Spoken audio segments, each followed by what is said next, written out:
वाटत होत्या त्या पडल्यात, पण विधानसभेमध्ये आम्ही पुन्हा तयारीला लागलो, पुन्हा कामाला लागलो आणि मला वाटतं आतापर्यंतच्या इतिहासामध्ये कधी एवढे आमदार निवडून आले असतील भाजपचे, महायुतीचे, तेवढे आमदार आपण या विधानसभेमध्ये निवडून आणले. विरोधकांचा सफाया करून टाकला आणि म्हणून मला वाटतं पुढे सुद्धा येणाऱ्या निवडणुकांमध्ये नगरपालिका आहेत, नाशिकची महापालिका आहे, जिल्हा परिषद आहे, पंचायत समिती आहे, या ठिकाणी आपल्याला आता असून कामाला लागायचं आहे. आपण सगळ्यांनी दिग्गज नेत्यांनी प्रवेश केलेला आहे. आपण मला सगळ्यांनी चारोस्कर साहेब आपण आम्हाला शब्द दिलेला आपल्या सगळ्या सोबत आलेल्या लोकांनी की बघा तुम्ही आम्ही काय करून दाखवतो. तो चमत्कार आपल्याला या ठिकाणी करायचा आहे. त्या मतदारसंघामध्ये सगळ्यात त्याचं कायापालट करायचं आहे. तुम्ही या एकदा निवडून आणा सगळी टीम आपली निवडून आणि मग मला सांगा काम कसं होत नाही म्हणून. तुम्ही म्हणाल ती काम करण्याची तयारी आमची आहे.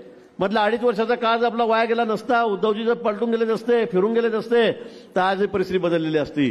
पण त्यांनाही काय दुर्बुद्धी सुचली, काँग्रेसच्या मांडीवर जाऊन बसले, पवार साहेबांवर जाऊन बसले. आता सकाळचं लाऊडस्पीकर बंद झालेला आहे, तो भाग वेगळा आहे. नाही मी असं म्हणणार नाही, त्यांना शुभेच्छा आहेत आमच्या. कायम गेमचा बंद करू नका, आहे तब्येत असते, सगळ्यांना लागू असतं. पण मला असं वाटतं की त्या ठिकाणी आता या पुढच्या काळामध्ये आपण जोमाने कामाला लागावं.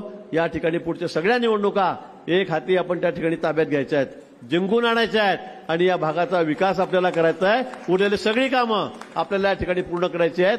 त्यासाठी आपल्या सर्वांना मी मनापासून खूप खूप शुभेच्छा देतो. आपण जुने आणि नवे सगळे एकत्रित येऊन कुठे वाद न ठेवता आपण पक्ष आहेत, आपण सगळे एक आहोत, या भावनेने आपण सगळेजण काम करूया आणि पक्षाला पुढे भविष्यामध्ये विजय मिळवून देऊया. एवढंच आव्हान मी आपल्या प्रसंगी करतो. पुन्हा आपल्या सर्व आलेल्या सर्व पदाधिकारी आहेत, चारोस्कर साहेब आहेत, तुमच्या टीमचं या ठिकाणी पक्षामध्ये स्वागत करतो आणि थांबतो. जय हिंद, जय महाराष्ट्र.